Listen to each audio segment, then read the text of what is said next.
Hello guys, আসসালামু আলাইকুম। আশা করি আপনারা সবাই ভালো আছেন। আমি আপনার দোয়ায় অনেক ভালো আছি। স্ক্রিনে দেওয়া ভিডিওটি একটু ভালো করে মনোযোগ সহকারে শুনবেন। ভিডিওর মধ্যে কি বলে নাম্বার কারণ এই মাইজ বান্ডারের বেদাতি কাজ চলে, আর তারা হাটাদের মাদ্রাসার সামনে গিয়ে যায়, আমাদেরকে উস্কানি দেয়, আর সেই উস্কানিতে পড়ে আমাদের ছাত্র ভাইরা অনেকে আহত হয়ে যায়, ঠিক কিনা? এজন্য নানুপুর, হাটাদারি, এভাবে নাজিরহাট, বাবুনগর, পটিয়ার সমস্ত ছাত্র ভাইয়েরা মিলে এই মাইজ বান্ডারকে আমরা উড়িয়ে দিব ইনশাআল্লাহ। যদি আমাদের কোন ছাত্র ভাইয়েরা মারা যায় তাহলে আমাদের হুঁশিয়ারি। আর আরেকটা জিনিস কথা হলো, এই যে প্রশাসন, হাটাজারি মাদ্রাসার এই পাশেও প্রশাসন আছে, এই পাশে প্রশাসন আছেন, এবং আর্মি বা র্যাবের একটা ক্যাম্পও আছেন। 4-5 ঘন্টা আশা করি আপনারা স্ক্রিনে দেওয়া ভিডিওর মধ্যে যে কথাটা বলা হয়েছে ওই কথাটা আপনারা শুনেছেন। আসলে আমি একটা কথা বলি, এখানে পয়েন্ট কথা বলতে হবে। কারণ পয়েন্ট হচ্ছে আপনারা মুসলমান ভাই ভাই, আল মুসলিম আহুল মুসলিম, আমরা সবাই জানি মুসলমানের ভাই ভাই। কারণ মুসলমান আমরা সুন্নি ওয়াহাবি এগুলো দুটোটা একটা কি মুসলমান, সবকিছু আসলে সবাই মুসলমান। কারণ আমরা যেগুলো কিন্তু করি এই কাজগুলো আসলে ঠিক না। আমরা এই প্রবাসা থেকে বিদেশে থেকে এই বাংলাদেশের এই জিনিসগুলা দেখতেছি, আসলে ঠিকই বাংলাদেশ নাকি অন্য কিছু সেটাও বুঝতেছি না। বাংলাদেশের মধ্যে আসলে বর্তমান যে যে জিনিসগুলো হচ্ছে মুসলমানের ভিতরে যে জিনিসগুলো ঘটতেছে এগুলো কিন্তু অন্য কোনো কান্ট্রির মধ্যে আমি দেখতেছি না। দেশের মধ্যে বিদেশের মধ্যে যেমন ধরুন প্রত্যেকটা কান্ট্রি আপনারা হিসাব করেন, আমাদের দেশটা কিরকম আর অন্য দেশটা কিরকম। আমাদের দেশের মধ্যে একটা সামান্য কথা নিয়ে একটা এরকম শুধু আঙ্গুল দেখাচ্ছে যে সেটার মাধ্যমে যদি এভাবে যদি একটা মুসলমানকে যদি মারা শুরু করে, ওয়াহাবি সুন্নি যদি এভাবে করা শুরু করে, তাহলে যেমন ধরুন ওরা গেছে যে ঈদে মিলাদুন নবীর মধ্যে, আমি ভিডিওগুলো দেখছি, কিন্তু এখানে যদি আমি ভিডিও দেখাই অনেকগুলো ভিডিও আছে, কিন্তু আমি পয়েন্টে যাচ্ছি। এই কথাটা আসছে একমাত্র আমাদের দরবার শরীফকে নিয়ে কথা বলার কারণে। আপনারা ওয়াহাবি সুন্নি মারামারি করবেন, এখানের ভিতরে আমাদের দরবার শরীফ গুলো নিয়ে আসবেন, এখানে আবার অন্য কিছুকে নিয়ে আসবেন, প্রত্যেকটা কিছুকে টেনে ধরতেছেন। এটা কিরকম আমি বুঝি না। যে এই কথাটা বলছে, আমি অতি শীঘ্র চাই আসলে ওকে পুলিশে গ্রেফতার করে ওকে অতি শীঘ্র যেন গ্রেফতার করা হয়। না হলে আমাদের যে দরবারের মানুষগুলো আছে তার বিচার আমাদের দরবারের মানুষে করবে। আমরা চাই কোনো এই মাজারকে নিয়ে কোনো কিছুকে নিয়ে ওলি আল্লাহ রসুলের কোনো কিছুকে নিয়ে যেন কটূক্তি না করা হয়। সেটা আমাদের আসলে মুসলমানের যারা সুন্নি তরিকতের মধ্যে আছে তারা একমত সবাই। কারণ এই জিনিসগুলো কিন্তু আমাদের বাংলাদেশের মধ্যে যেগুলো করা হচ্ছে এগুলো কিন্তু একদমই ঠিক না। যেমন ধরুন আমি যদি এখানে আরো অনেক কিছু বলতে চাই, তাহলে মানুষ মেরে ফেলতেছে, এই কিসের কারণে মারতেছে আমি নিজেও জানি না আসলে এখানে কি লাভ। আপনারা যেগুলা এখন করতেছেন বর্তমান বাংলাদেশের মধ্যে এগুলা কি লাভ হচ্ছে।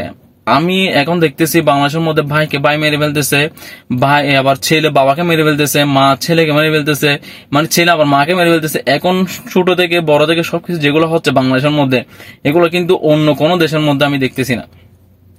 যেমন আমাদের দেশের মধ্যে কোন এক মানুষের নিশ্চয়তা নাই। আসলে আমি এই ভিডিওটা করা হচ্ছে একমাত্র বাধ্যতামূলক ভাবে। আসলে বাংলাদেশকে নিয়ে এখন বিদেশে আসার পর থেকে বাংলাদেশের প্রতি যে ভিডিওগুলো দেখতেছি একদম ঘৃণা ধরে যাচ্ছে। এখন মানুষের জানের কোনো নিশ্চয়তা নাই দেশের মধ্যে। মানুষ একটা বিদেশ থেকে মানুষ যাবে একটা নিশ্চিন্তে একটু ঘোরাফেরার জন্য, এই জিনিসগুলো পর্যন্ত এখন নিশ্চয়তা নাই দেশের মধ্যে।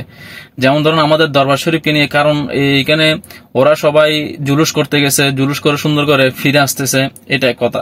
এখান থেকে গিয়ে ওয়াহাবি সুন্নি হঠাৎ করে হাটাদারের মধ্যে এভাবে করে মারামারি করা, এটা কি বিষয় আমি বুঝতেছি না। আচ্ছা এটা গেল, তারপর আবার দেখতেছি 2 দিন পর আবার দেখতেছি যে এখানে আপনার দরবার শরীফ ভেঙে ফেলা হবে, অমুক করা হবে, সমুক করা হবে। এগুলো কি আসলে তাকে অতি শীঘ্র যদি আইনের আওতায় যদি আনা না হয় তাহলে ওকে আমাদের দরবারের মেজভান্ডার শরীফের যে বক্তগুলো আছে তারা যেখানে পাবে সেখানে আসলে মারা শুরু করবে। কিন্তু এটা কিন্তু বাধ্যতামূলক, কিন্তু আমাদের দরবারের মধ্যে এগুলো কিন্তু দেয় না, এগুলো বাধা আছে। আমাদের দরবারের মধ্যে কারো গায়ে হাত তোলা, কোনো কিছু করা, সবকিছু কিন্তু বাধাবিন্তি আছে। আমরা কারো গায়ে হাতও তুলি না, কাউকে কোনো কিছু বলিও না, কুটিক্তিও করি না। কারণ আমাদের মেজভান্ডার হচ্ছে একদম শান্তিপূর্ণ। এখানে আমরা ধর্ম বেদে, জাতি ধর্ম সবকিছু বেদে এখানে কিন্তু যাওয়া নিয়ম আছে। এখানে আপনি মুসলিম বলেন, হিন্দু বলেন, সবাই যায়। এটার মধ্যে কোনো কিছু কি নেই, বাঁধা নেই। এখানে ওয়াহাবি বলেন, সুন্নি বলেন, অমুকে যেতে পারবেন, এগুলো কোনো কিছু কিন্তু আমাদের এখানে দরবারের মধ্যে বাঁধা নেই। আমাদের দরবারটা হচ্ছে এমন একটা দরবার, এখানে যেখানে গেলে আমরা এক বিন্দু না, আমরা প্রচুর পরিমাণে কি পাই, শান্তি পাই এখানে দরবারের মধ্যে। আপনি ওই জায়গাটা ঘুরলে আপনার মনটা কি হয়ে যাবে, শান্তি হয়ে যাবে, মন প্রশান্তি হয়ে যাবে একদম। আপনার কোনো দুশ্চিন্তা থাকলে, কোনো টেনশন থাকলে, আপনার মন খারাপ থাকলে এখানে গিয়ে যদি আপনি একটু কি করেন, ঘোরাফেরা করেন, আপনার মনের টেনশন সবকিছু দূর হয়ে যাবে। কারণ এটা আমি নিজেও কি ভুক্তভোগী, আমি দরবারের একজন ভক্ত। কারণ আমরা জিয়াউল হক বাবার মেজবান্ডারির ভক্ত। তো যাই হোক না কেন, আমি সেটা এদিক দিয়ে যাচ্ছি না, কারণ আমি একটা জিনিস চাচ্ছি, যে কোনো অলি আল্লাহ রসুলকে নিয়ে। তারপর আরেকটা দেখতেছি ওয়াহাবিরা একটা কবর থেকে মুদ্রা তুলে, মানে মানুষকে যে কবর দিছে, কবর থেকে তুলে ওকে ফুরে ফেলা হচ্ছে। এটা কিরকম? কি ভাই, আপনি কি মুসলিম না? আপনি যেরকম হোক না কেন, আপনি ওয়াহাবি হন, আমরা কি সুন্নি হই আর কি, যাই কিছু হই না কেন, আপনি কি মুসলিম না?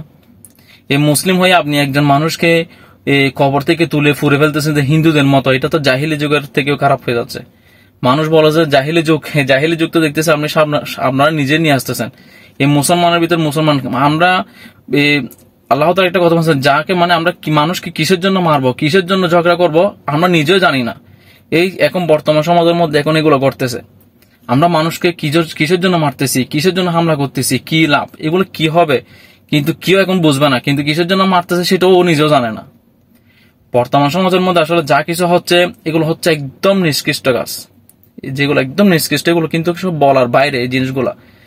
আর এখানে দেখেন, আপনি যদি এখানে রাস্তা গিয়ে যদি 10টা মোবাইল নিয়ে, 10টা আইফোন নিয়ে, যদি 10 লাখ টাকা নিয়ে, 20 লাখ টাকা নিয়ে যদি এখানে দুবাইয়ের মধ্যে, আরব কান্ট্রির মধ্যে যদি ঘোরাফেরা করেন, আপনাকে কেউ ধরবেও না, জিজ্ঞাসা করবে না আমি এত টাকা নিয়ে কিসের জন্য হাঁটতেছেন।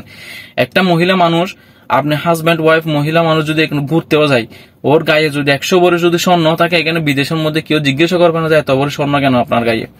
এইটা হচ্ছে এরকম। এখানে একটা জিনিস কি জানেন, আসলে দেশ থেকে দেশের মানুষ যে আসলে টানের কারণে, মানে বাংলাদেশের প্রতি একটা টান আছে মানুষের থেকে। আমি যদি বিদেশে যদি না আসতাম তাহলে এই জিনিসগুলো আসলে বুঝতাম না। এই বিদেশে আসার কারণে আমি দেখতেছি অনেক কিছু বাংলাদেশ থেকে আর বিদেশের গুলো সবকিছু আলাদা আলাদা। এখানে যদি আমি কথা বলি, আসলে কথা বলে শেষ করা যাবে না। কিন্তু আমরা মানুষ হিসেবে আসলে জঘন্য হয়ে গেছে এখন আমাদের দেশের মধ্যে, বাংলাদেশের মধ্যে। আসলে এগুলো মন থেকে কথাগুলো চলে আসতেছে। আসলে এগুলো কিন্তু এমন ভাবে কথাগুলো আসতেছে, আমি নিজে কিন্তু এগুলো কোনো প্র্যাকটিস করি না, কোনো কিছু করিও না, এগুলো মন থেকে একদম কথাগুলো চলে আসতেছে। আবার অনেকে এমন ধরনের এই কথাগুলো বললে, অনেকে কমেন্ট বক্সের মধ্যে মানে বলবেন এই কথা বেশি বলি, অমুক বলি সমুক বলি। আসলে আমরা মানুষটাই সেরকম যে একজনের ভালো একজন কোনো কিছু দেখতে পারি না। আমি একটা কথা বলি ভাই, যেমন ধরেন আমাদের এত কোটি কোটি টাকা আছে, আপনার থেকে এত কোটি কোটি টাকা আছে, আপনি অথচ এই দুনিয়ার মধ্যে 2 দিনের কোনো বিশ্বাস না, আপনি মারা যাবেন। ঠিক আছে। আর একটা কথা হচ্ছে, আপনাকে কি যে মেরে ফেলতেছে, ঠিক আছে, যেমন ধরুন আমাকে একজন মারতেছে, ও তো একদিন মারা যাবে। ও কি এখানে কি এই দুনিয়ার মধ্যে কি সারা জীবন কি বাঁচতে পারবে? কোনোদিনও সারা জীবন বাঁচতে পারবে না। ও আজ না হোক কাল হোক অবশ্যই কি মারা যাবে। আমি একদিন মারা গেলে ও 10 দিন পরে মারা যাবে। এটাই হচ্ছে দুনিয়ার নীতি। আমরা যখন জন্মগ্রহণ করেছি, তাহলে মৃত্যু আমাদের জন্য কি নির্ধারিত। আমরা দেশের এক কোণা গেলেও কোনো জায়গার মধ্যে যদি আমরা এক কোণার মধ্যে গিয়ে যদি বাঁচতে চাই, তাহলে কি আমরা কোনোদিনও বাঁচতে পারবো না। আমরা অবশ্যই কি করতে হবে, মৃত্যুবরণ করতে হবে। তার জন্য আমরা এত ভেদাভেদ কিসের জন্য করে আমি বুঝি না। আমরা চাই আমরা মুসলমান, আমরা সবাই ভাই ভাই, আমরা সবাই একসাথে মিলেমিশে একবদ্ধভাবে থাকতে চাই সবাই। একজনকে একজন কেন মারবো, কি সমাধান? মানে কোন একটা দোষ করলে সেটাকে আপনার বিচারের মধ্যে আওতায় আনতে হবে। ও যদি এখানে তো বিদেশের মধ্যে আপনি চুরি করলে চুরির অপরাধ কি, হাদিস কোরআন অনুযায়ী চুরির অপরাধ কি সেটাই এখানে করে। আপনার মৃত্যুবরণ করলে মানে মানুষকে মানুষ মেরে ফেললে, এটা হাদিস কোরআনের মধ্যে কি, এটাই এখানে আরব কান্ট্রির মধ্যে করে। আপনি একটা জিনিস দেখেন, আমরা তো ইসলামের মধ্যে পড়ছি, হাদিস কোরআনের মধ্যে পড়ছি, একজন মানুষ যদি চুরি করে তাহলে তার হাত কেটে দেওয়া হচ্ছে কি নির্ধারিত। তো আপনি একজন মানুষকে মেরে ফেললে তার ফাঁসিটা হচ্ছে নির্ধারিত। কিন্তু আমরা সেগুলো করি না। আমরা মানুষটাকে ধরে কি করে দিই, 2 দিন পরে জেলখানার মধ্যে রেখে ছেড়ে দিই। আসলে ভিডিওটা একটু লম্বা হবে, কিন্তু কথাগুলো মন থেকে আসতেছে, সেটার জন্য একটু ধৈর্য সহকারে দেখবেন ভাই। যারা মনোযোগ সহকারে আসলে ভিডিও ভালো লাগে তারা দেখবেন, আর যাদের থেকে ভালো না লাগে তারা স্কিপ করে চলে যাবেন, সমস্যা নেই। আসলে আমি বিদেশে থেকে আসলে এই দেশের গুলো ফেসবুকের মধ্যে দেখে অনেক খারাপ লাগতেছে, তার জন্য ভাই এই কথাগুলো বলতেছি। তো আসলে আমরা যখন এখানে ইসলাম হিসাবের কথা বলতেছি, ইসলাম নিয়ে এত কিছু, ইসলাম আসলে বুঝলে সহজ, না বুঝলে অনেক কঠিন। আমাদের অবশ্যই ইসলামকে বুঝতে হবে। এই যারা ওয়াহাবিরা যদি আল্লাহ তাআলাকে এত বিশ্বাস করে, এত কিছু করে, তাহলে ওরা কেন অন্যের উপরে হামলা করে? কারণ আমরা জানি খাঁটি মুসলমান ওই ব্যক্তি যার হাতও কি থাকবে, মুখ নিরাপদ থাকে। মানে মুখ থেকে মানুষকে মুসলমানকে বড় কথা বলা, মানুষকে বড় কথা বলা, এটাই। আর এটা হচ্ছে হাত হচ্ছে কেন নিরাপদে রাখতে বলছে, হাত দিয়ে যেন একজন মুসলমান আরেকজন মুসলমান যেন কোনো মুসলমান না কোনো মানুষের উপরে যেন হাত না তোলে। এটা বিনা প্রয়োজনে, মানে বিনা প্রয়োজন বলতে আপনি যদি দোষ না করেন, ঠিক আছে, আপনাকে কেন মারবে? আর দোষ করলে আপনার দায়িত্ব হচ্ছে পুলিশকে দিয়ে দেওয়া, ঠিক আছে, পুলিশকে ধরিয়ে দেওয়া। আসলে ভাই আমি চাই এখানে বিদেশে থেকে আমাদের দেশটা যেন শান্তিপূর্ণ থাকে, সবাই মিলেমিশে থাকেন ভাই। আসলে সবাই মিলেমিশে থাকলে সবকিছু সুন্দর সুষ্ঠুভাবে হবে, এটাই দোয়া করি। তো সবাই ভিডিওটি ভালো লাগলে লাইক কমেন্ট শেয়ার করবেন। সবাই সুস্থ থাকবেন, ভালো থাকবেন। আসসালামু আলাইকুম ওয়া রাহমাতুল্লাহি ওয়া বারাকাতুহু।